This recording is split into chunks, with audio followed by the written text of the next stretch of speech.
I would like to invite Anila Ali from the American Muslim and Multi-Faith Women's Empowerment Council. Thank you, Anila, for being here with us.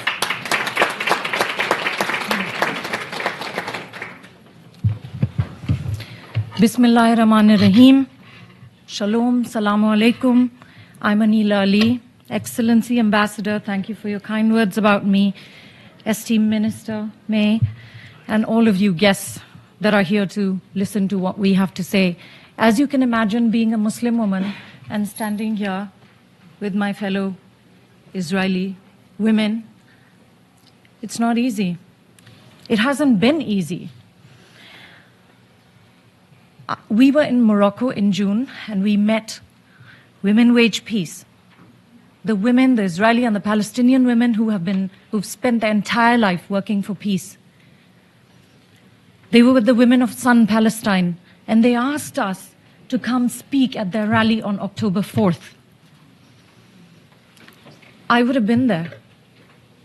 My women would have been there on the border of Gaza and Israel on October 4th.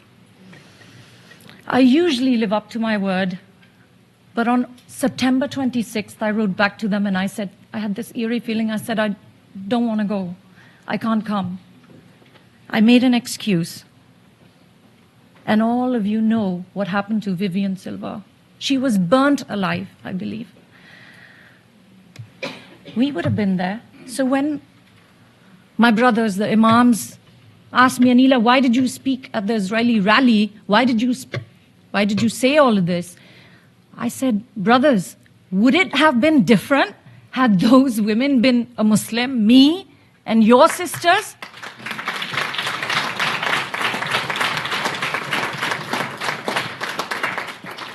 They asked me to call for a ceasefire.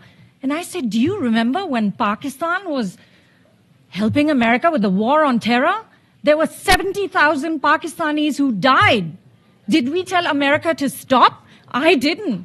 I cried for my fellow Pakistanis, but I stood with President Bush, President Obama, because I knew what was good for Pakistan. It was to get rid of terrorism. Yes, and when we came back, of course we were attacked. We went to Israel after that horrible attack on October 7th. I went with my women, and I want to introduce them to you because I want you to see what Muslim women, brave and courageous Muslim women, look like. I want you to stand. Where are my sisters? Zeba Zebun Nisa from Bangladesh. She's an American Bangladeshi. Suraya Deen. She's a Sri Lankan Muslim leader. Farhana Khurshid. He's Bangladeshi American. And I have to tell you that we are not alone. We have had many women who've joined us since October 7th and said, we don't like what happened. It could have been anybody. I mean, I'm Muslim. I know what violence is like. I have seen women stoned to death, burnt alive because they didn't have enough dowry. Yes. So are we not going to speak for these Israeli women because they're Jewish and Israeli? We have to have a conscience. There has to be a call to ask women of all faith and no faith to speak up for each other. Imagine a world where women speak up for each other, and it doesn't matter if you're Latina or you're Muslim or you're Pakistani, Bangladeshi, American. We heard from a Gazan brother who said he was bringing his wife back, and she was a Muslim, she was a Muhajjiba. And he said, he told Hamas, she's Muslim, don't kill her. She had 9 babies, 9 kids. One was in the back. Hamas didn't care. They shot her from her neck right down to her toes, 30 times. Is that not a crime against humanity? Why are we asking if that's the truth?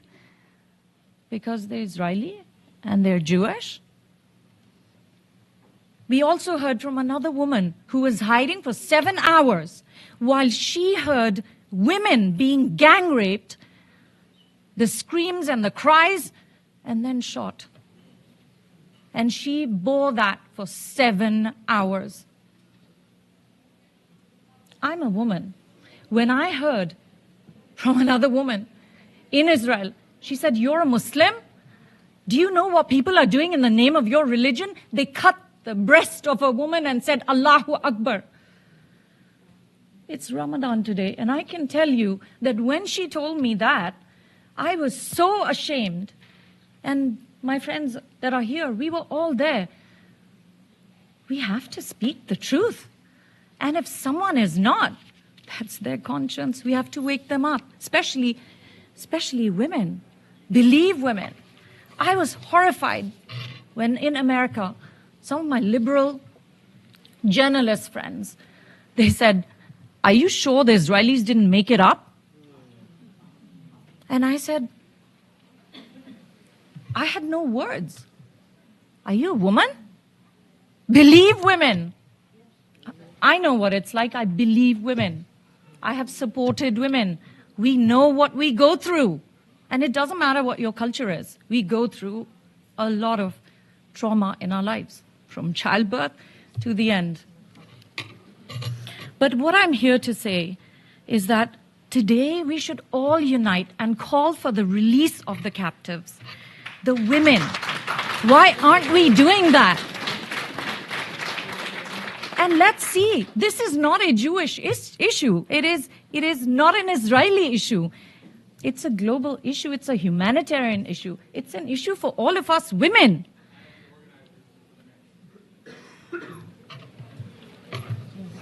I'm going to wrap up, but I hope that today you are going to go back and say, you heard a Muslim woman. You heard all these brave Muslim women who, at the risk of their lives, are telling the truth. And today is Ramadan first. Let's hope that this month we get the hostages back and we do what is right. Call for an end to Hamas. Call for an end to terrorism. Thank you.